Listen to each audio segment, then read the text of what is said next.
ఎందుకమ్మా బాధపడుతున్నారు? ఎందుకు బాధపడుతున్నారు?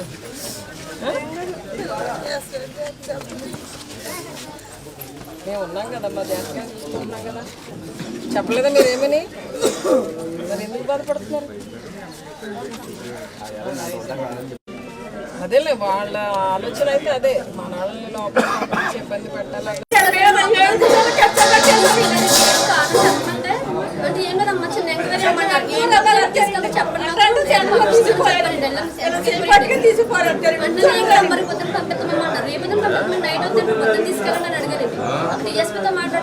మాట్లాడండి వెళ్ళన్నారు. సరే వీళ్ళు మాట్లాడుతుంది పక్కకి వెళ్ళానండి. మేన గారికి ఆగేసి వద్దమ్మా ఏదో కావాలని చేస్తాం ఇంటికి వెళ్ళిపోమ్మా అర్ధరాత్రులు ఎందుకంటే అప్పుడు ఇంటికి వచ్చేసి ఇంక ఏడుతో ఊరు కూర్చున్నామండి. ఆ రోజు కూడా వాళ్ళని ఫిల్టర్ చేసేయడం, వాళ్ళని పోలీస్ స్టేషన్ తీసుకెళ్ళడం, వాళ్ళ మీద లేనిపోని అన్ని తప్పుడు కేసులు పెట్టడం, తప్పుడు సెక్షన్లు పెట్టడం. ఏమైనా ఈ 7 మందిని కూడా రిమాండ్కి పంపాలన్న ఉద్దేశంతోనే వాళ్ళు ఉన్నారమ్మా. మామూలుగా అయితే అసలు వచ్చే క్రమానికి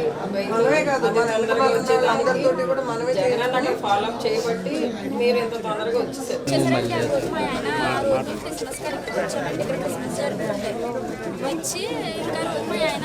ఫ్లెక్సీలో నీ ఫోటో అక్కడ కూడా వెళ్ళాను మేడం. అసలు మేకపోదు అలా చేసిన కాడికి కూడా వెళ్ళాను మేడం. చర్చిలో ప్రార్థనలో కూర్చున్నాను మేడం. తర్వాత ఇంటికి వచ్చి సంజరవేడి అని అడుగుతున్నాడు మేడం. అడుగుతుంటే ఇలాగా మేమైతే ఇక్కడ 2 సంవత్సరాల నుంచి ఉండలేదండి. మా నాన్నగారు కరెంట్ చనిపోయారండి. అక్కడే ఉన్నామండి 2 సంవత్సరాల నుంచి. ఇక్కడికైతే అసలు రావట్లేదండి. ఈ రోజు వచ్చాము. అదే సెటిల్మెంట్ అవుతుంది లేకపోతే అవదే. అక్కడ ఉన్నా సరే మీ ఆయన ఫోన్ నెంబర్ నాకు నేను ఫోన్ చేసి మాట్లాడతానని చెప్పారండి. అవునండి తెలుసు.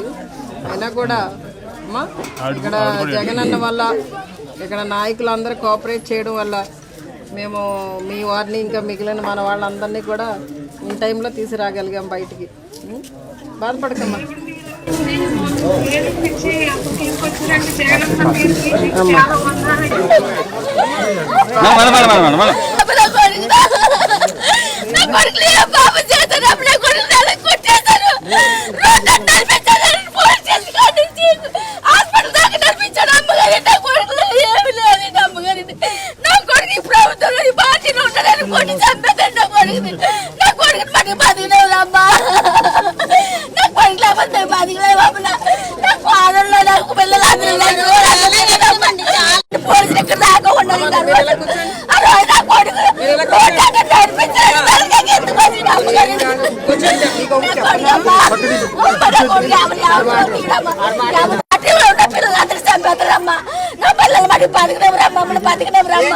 ఎవరో సంప్రదాయం ఊరుగా ఎందుకు అందరూ ఉండగానే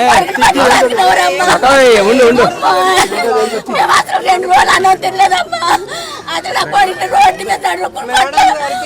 నేను వర్క్ చేస్తాను హాస్పిటల్లో. నడుచుకుంటే వెళ్తుంటే నన్ను కూడా దగ్గరకు రానివ్వలేదండి. ఇంటి దగ్గర ఏడుస్తున్నారు. దూరం నుంచి ఫోటో తీసి ఇలా టెన్షన్ పడుతున్నారని దూరం నుండి ఫోటో తీసి ఆ ఫోటో వీళ్ళకి పెట్టానండి. అప్పుడు వీళ్ళకి తెలిసింది ఎక్కడున్నారు ఏంటనేది. అప్పటి వరకు తెలియదు. ఇంట్లో అంత నేరం ఏం చేశారు? అంత నేరం అంత ఘోరం చేశారు. రోడ్డు మీద నడుతుడు మగం తలకాయ కిందకు వచ్చిన పట్టుకుని తీసుకెళ్తున్నారు అన్నాడు. ఈ టయాన్ని తెలిసింది అమ్మగారి మామూలు ఉన్న మనిషిని అయితే తీసుకెళ్ళి కావాలని